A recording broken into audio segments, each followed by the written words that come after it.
Pues vamos a desgranar esto. Damos la bienvenida a la audiencia a una nueva inmersión profunda. Hoy tenemos entre manos un material verdaderamente revelador sobre la orquestación de la tecnología industrial moderna. Hola, ¿qué tal? Sí, la verdad es que es un tema fascinante. Y los apuntes de hoy provienen del documento Aplicaciones Interdisciplinares de la Tecnología, que ha sido desarrollado por el profesor Pedro Paredes Barragán, de la Universidad Nebrija. El objetivo de esta sesión es, básicamente, abrir el capó de la industria pesada. Claro, porque a menudo quienes vivimos rodeados de objetos manufacturados damos por sentada la fabricación de las cosas, desde el chasis de un coche hasta la carcasa de un teléfono móvil. Totalmente, o sea, damos por sentada esa inmensa sinfonía de electricidad y mecánica e informática que tiene que fusionarse en milisegundos para crear sistemas automatizados. Y es un ecosistema que de verdad merece la pena diseccionar en detalle. Lo verdaderamente cautivador aquí es cómo la evolución tecnológica ha resuelto cuellos de botella de eficiencia que hace unas décadas parecían barreras infranqueables. A ver, cuéntanos. Pues para dar un poco de perspectiva a quienes nos escuchan y plantear el escenario de esta inmersión, hay un dato histórico que rompe muchos esquemas. Hubo una época en la que el tiempo útil de corte de una máquina industrial apenas llegaba a un mísero 2%. Madre mía, un 2%. Fíjate que ese dato es demoledor. Un 2% de productividad real significa que el 98% del tiempo la máquina estaba básicamente de adorno. Exacto, consumiendo recursos pero sin generar valor. El resto del tiempo se perdía en ajustes manuales, en comprobaciones de tolerancias, en cambios de pieza. Vaya tela. Hoy en día, gracias a la integración automatizada que vamos a analizar, la industria ha pasado a un modelo de producción prácticamente continua y autónoma. Pero claro, toda esta coreografía de alta precisión no surge de la nada. No, claro. Para llegar a ese nivel de automatización y a esa producción continua, primero hay que alimentar a la bestia. Todo empieza con la electricidad. Y cuando el profesor Paredes Barragán introduce los fundamentos eléctricos, nos recuerda el punto de partida ineludible que son los circuitos y las leyes de Kirchhoff. Las bases absolutas. No vamos a dar una clase teórica básica aquí, porque la audiencia ya conoce que en la industria no se puede perder ni un solo electrón por el camino. Las corrientes en los nodos cuadran a cero y las caídas de tensión en los lazos cerrados mantienen un equilibrio matemático perfecto. El equilibrio matemático es la base teórica irrefutable, pero la aplicación industrial pura y dura introduce variables mucho más complejas. Fijémonos en que en las grandes naves de fabricación no operamos con corriente continua, donde todo es lineal y predecible. Ya trabajamos con corriente alterna. Eso es, trabajamos con corriente alterna. Y la corriente alterna trae consigo el fenómeno del desfase constante entre la onda de tensión y la onda de corriente. Este desfase no es una simple curiosidad de laboratorio, sino que es el origen de un quebradero de cabeza fundamental en la gestión energética industrial, que es la división de la potencia. Claro, aquí es donde entra en juego la diferencia entre la energía que realmente hace el trabajo y la que no. Tenemos por un lado a la potencia activa, que entiendo que es la que se transforma directamente en el par motor que mueve las piezas o en el calor de los hornos de fundición. La potencia activa es el músculo productivo, la que factura al fin y al cabo. Pero debido a ese desfase que mencionábamos, generado por las impedancias del propio sistema, surge la potencia reactiva. Las industrias están llenas de cargas inductivas, como los inmensos devanados de los motores que generan campos magnéticos. O cargas capacitivas, también. Exacto. Estas impedancias provocan que una parte de la energía oscile constantemente por la red de un lado a otro. O sea, es como una energía fantasma que está ocupando espacio en los cables, pero... Pero no te ayuda a fabricar la pieza, exacto. Esa es una visualización muy precisa. Es una energía que fluctúa en la red sin producir ningún trabajo mecánico útil. Sin embargo, los cables, los transformadores y los generadores tienen que estar sobredimensionados para soportar ese tránsito continuo. Menuda ineficiencia si lo piensas. Por eso se considera una pérdida operativa grave. De hecho, la penalización económica por exceso de energía reactiva es altísima. Las plantas industriales invierten grandes sumas en instalar baterías de condensadores masivas, cuyo único propósito es compensar ese desfase inductivo acercando el factor de potencia a 1. Y optimizando así la eficiencia de todo el consumo. Y a todo esto hay que sumarle que no estamos hablando de un simple enchufe de dos polos. La distribución industrial utiliza sistemas trifásicos. Es la única manera viable de manejar estos volúmenes de demanda. Al utilizar tres fases desfasadas 120 grados entre sí, la industria logra transmitir una cantidad de energía brutal utilizando conductores de mucha menor sección geométrica. Consigues llevar más potencia reduciendo drásticamente el coste en cobre y el peso de las instalaciones, vamos. Pura optimización desde la misma acometida eléctrica. Ahora bien, manejar toda esta potencia trifásica con corrientes de cientos de amperios fluyendo por la planta requiere un respeto absoluto y unos sistemas de protección a prueba de fallos. El documento detalla 3 líneas de defensa vitales y me resulta muy interesante cómo esta arquitectura industrial tiene su reflejo directo en el cuadro eléctrico que cualquiera puede tener a la entrada de casa. Sí, es la misma lógica pero a otra escala. Empezando por los fusibles, claro. Los fusibles representan la protección más primaria y drástica frente a un cortocircuito. Su principio de funcionamiento es el sacrificio puro, mediante el efecto Joule. Cuando la intensidad de corriente experimenta un pico repentino y violento, el filamento calibrado del fusible alcanza su punto de fusión en cuestión de milisegundos. Se desintegra y corta físicamente el paso de la electricidad antes de que el daño alcance a los equipos críticos. Eso es. Pero, claro, fundir un componente cada vez que hay un problema no es siempre lo más operativo. Por eso entran en escena los interruptores magnetotérmicos, que ofrecen una protección mucho más versátil y sobre todo rearmable. El magnetotérmico es una obra de ingeniería fantástica por su doble naturaleza. Por un lado, tiene un componente magnético, que actúa exactamente igual que el fusible y reacciona ante el latigazo brutal de un cortocircuito, cortando el suministro instantáneamente. Pero su verdadera genialidad industrial reside en su componente térmico, ¿verdad? Sí, un componente diseñado para gestionar sobreintensidades prolongadas. Fíjate en el mecanismo interno.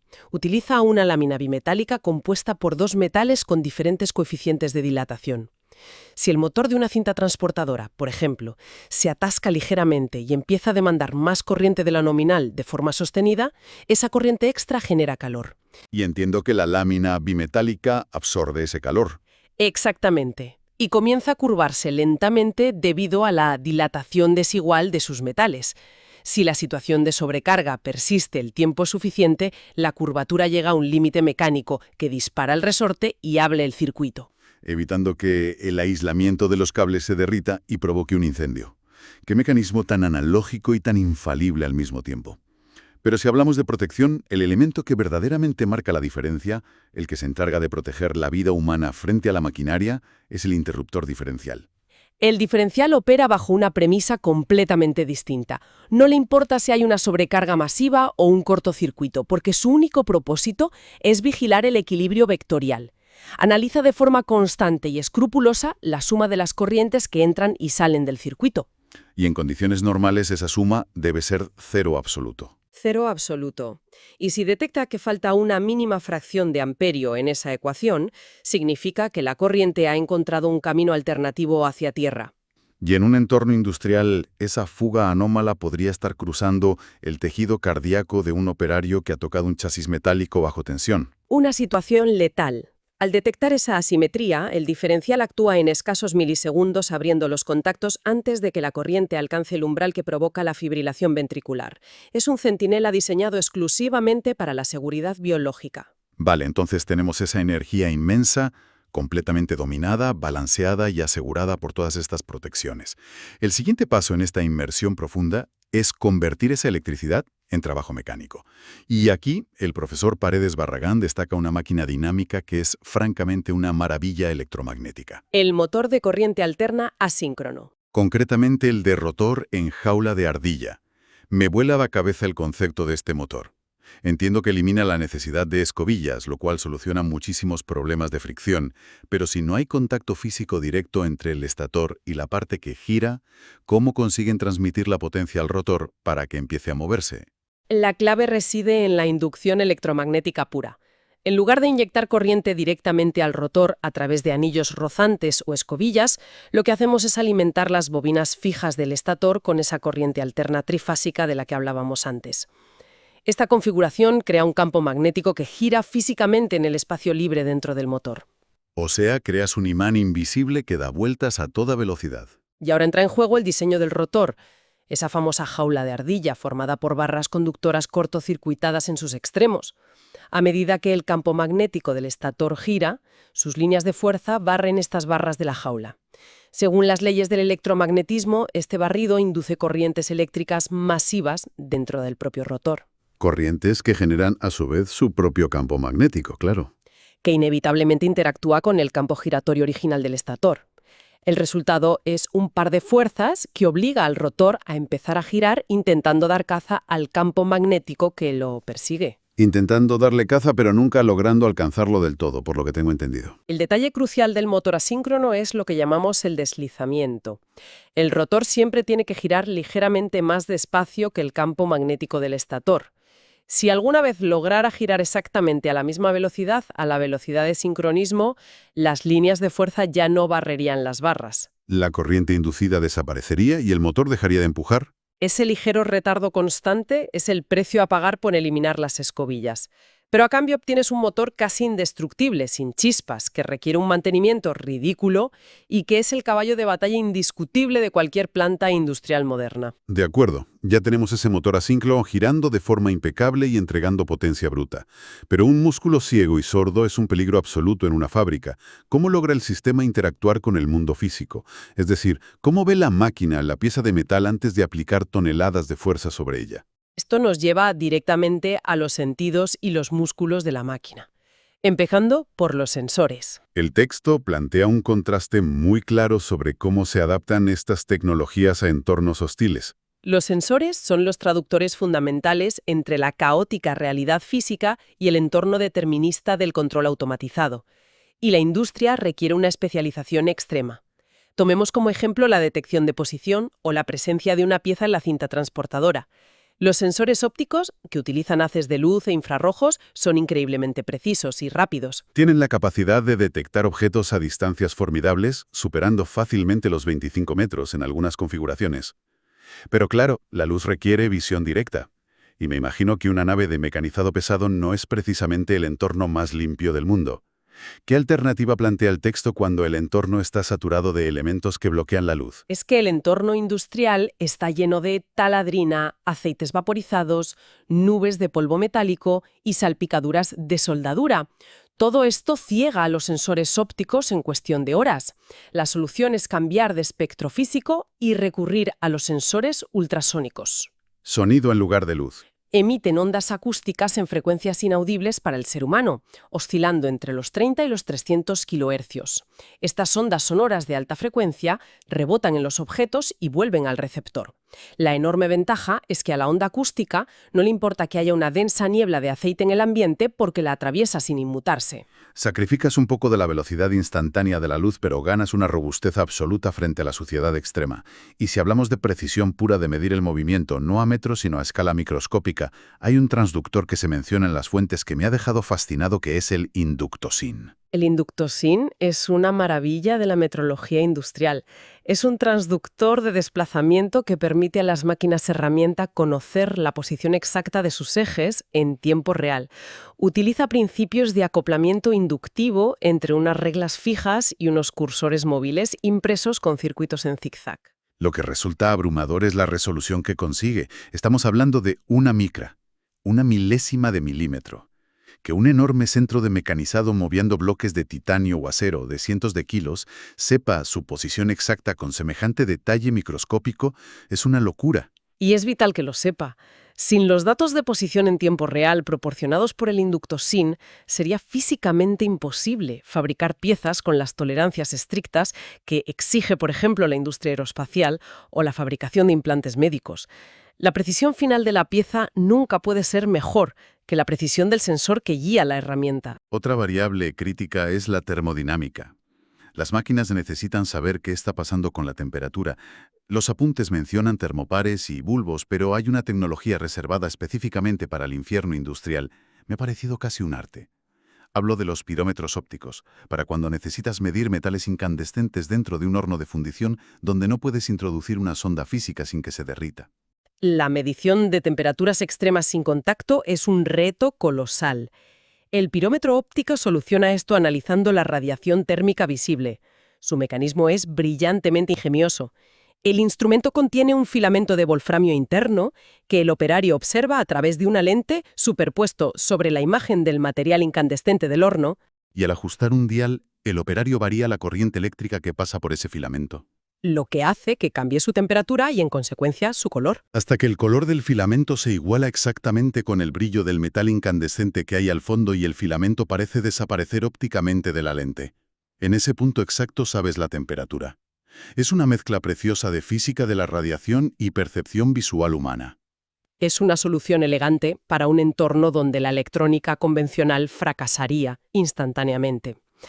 Bien, ahora que el sistema está repleto de datos sensoriales, de temperatura, de posición, de presencia, necesita actuar, necesita aplicar fuerza.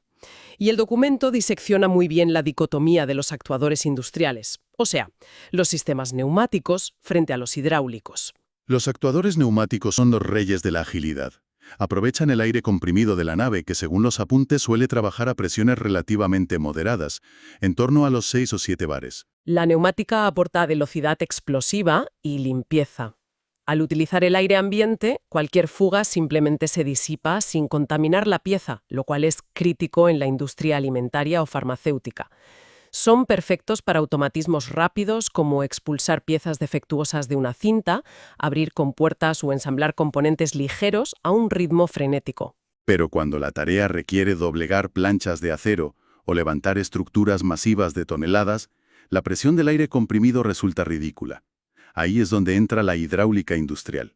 Y cuando el profesor Paredes Barragán menciona el principio de Pascal en los sistemas hidráulicos, lo interesante no es la fórmula básica de presiones diarias que todos conocemos de la física elemental, sino cómo esa relación le permite a la industria orquestar fuerzas verdaderamente titánicas. El impacto del principio de Pascal en la ingeniería de fluidos es transformador.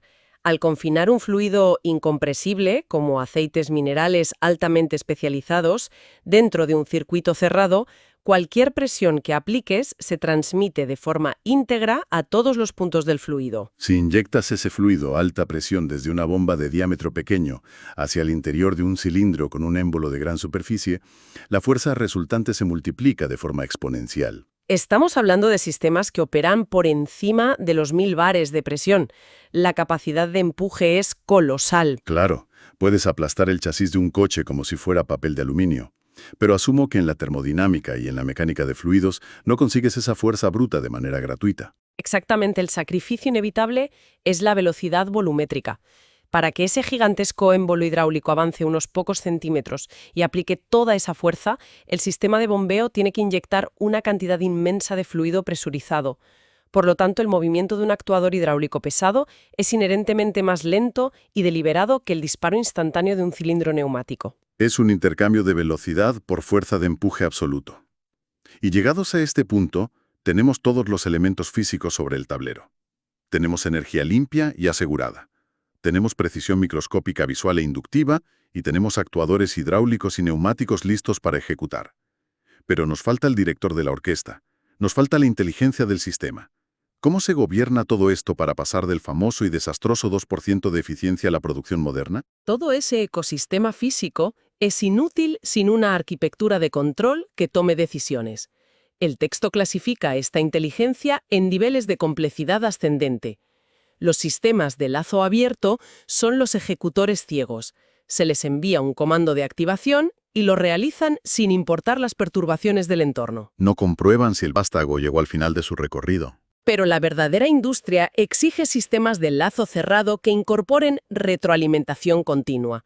Utilizan los sensores como el indoctosyn para monitorizar constantemente la salida real, compararla con la salida teórica deseada y generar una señal de error para corregir la posición de los actuadores en tiempo real. Y el texto va un paso más allá al mencionar los sistemas adaptativos.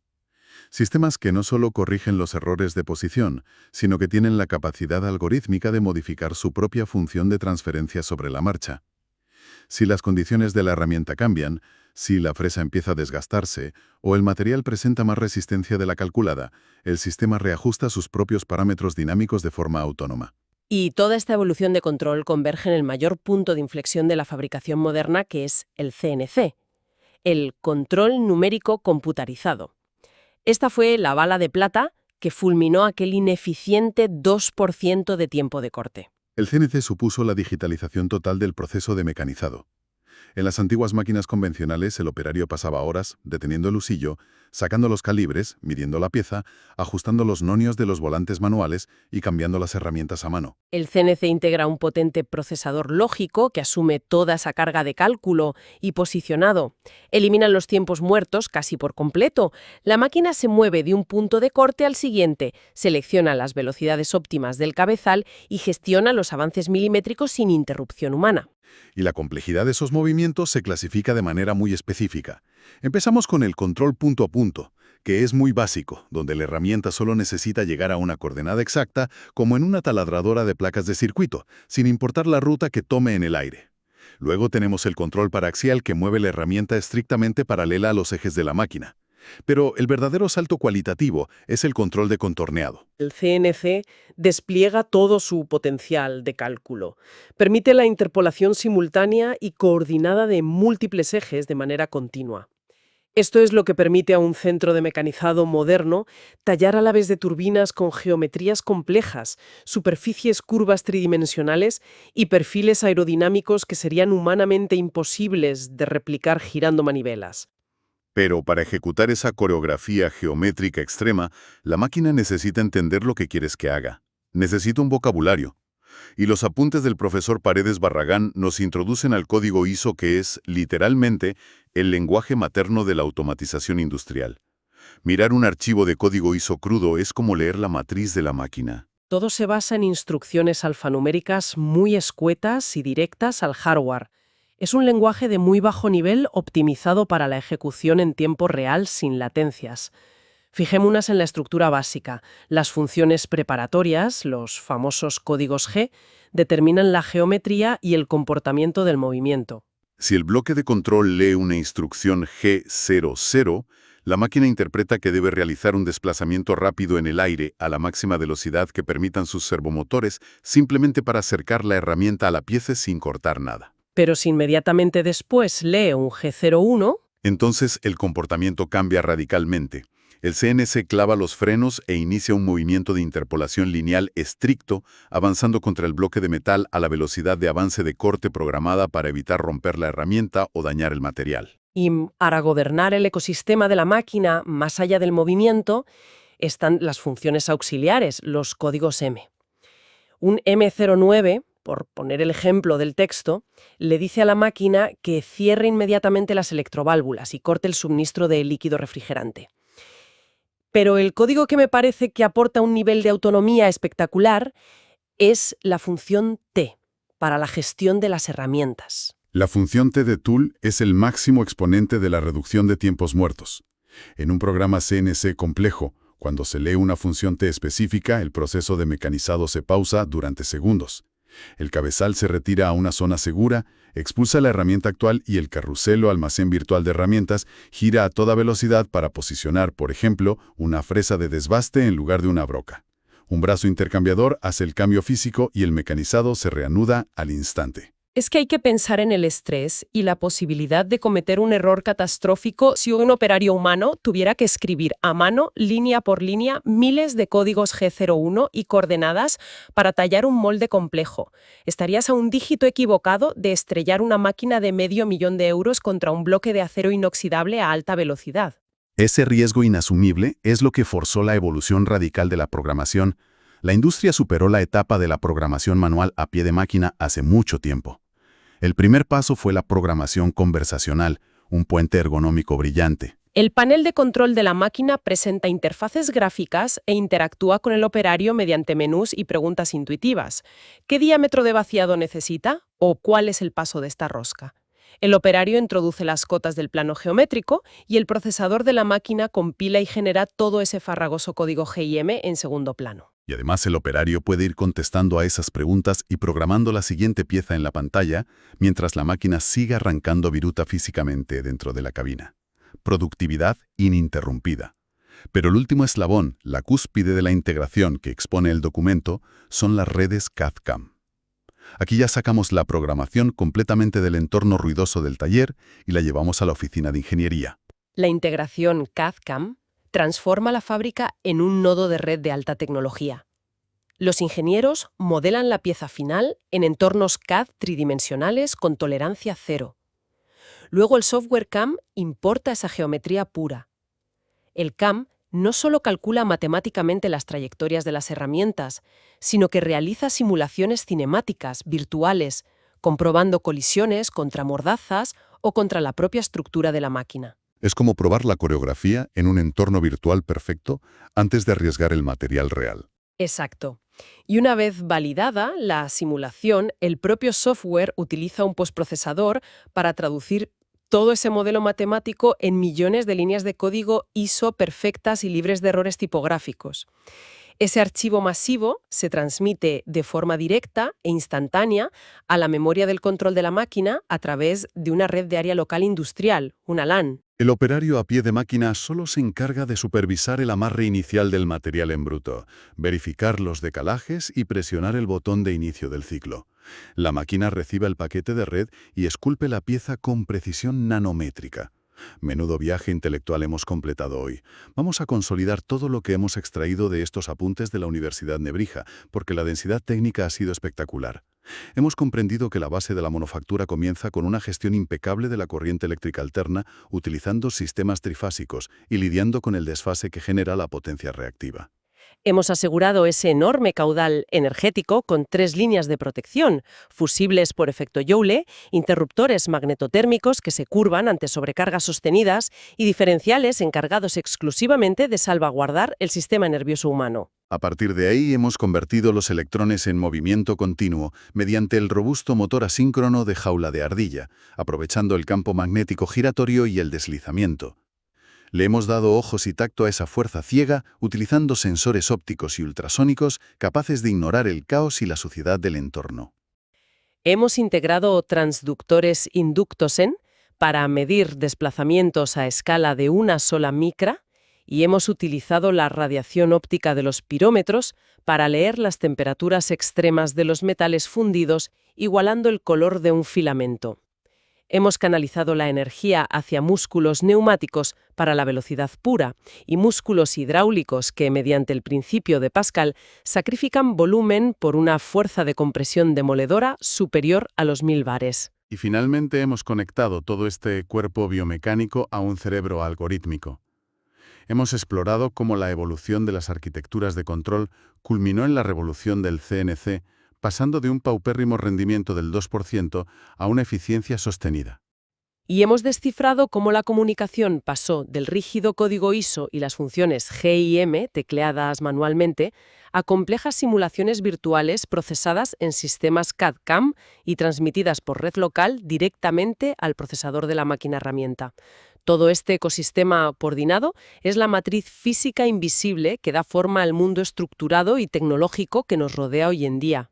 Ha sido un análisis verdaderamente exhaustivo de la base industrial. Y para poner un cierre a la altura de esta inmersión, me gustaría dejar sobre la mesa un pensamiento provocativo, una proyección que surge de conectar los puntos que hemos tratado hoy, llevándolos un paso más hacia el futuro inminente. Si observamos que los sistemas de control ya poseen esa capacidad adaptativa que comentamos, logrando modificar su comportamiento en tiempo real ante variaciones imprevistas del material, y si la programación ya ha abandonado el teclado numérico para basarse en el envío remoto de modelos geométricos en 3 dimensiones a través de redes locales, esto plantea una gran incógnita para la audiencia. ¿Cuál sería esa incógnita? ¿Cuánto tiempo falta realmente para que la máquina herramienta elimine por completo la necesidad de un traductor algorítmico intermedio?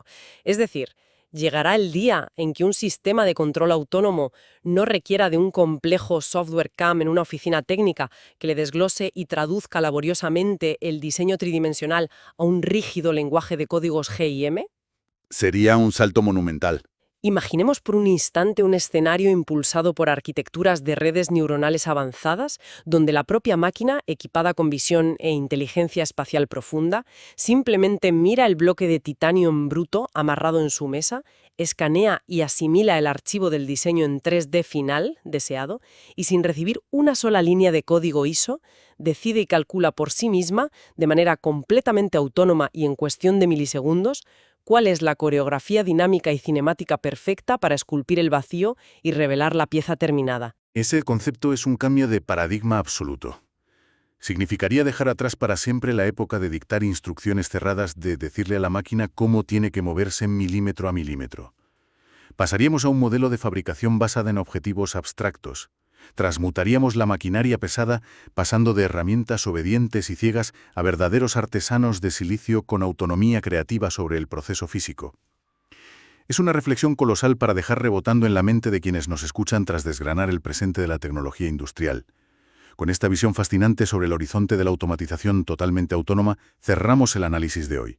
Agradecemos enormemente la atención prestada durante esta extensa y densa inmersión profunda. Nos despedimos, no sin antes animar a la audiencia a seguir observando la inmensa complejidad del mundo manufacturado y tecnológico que les rodea, y hacerlo, como siempre, con una curiosidad insaciable. Hasta la próxima sesión.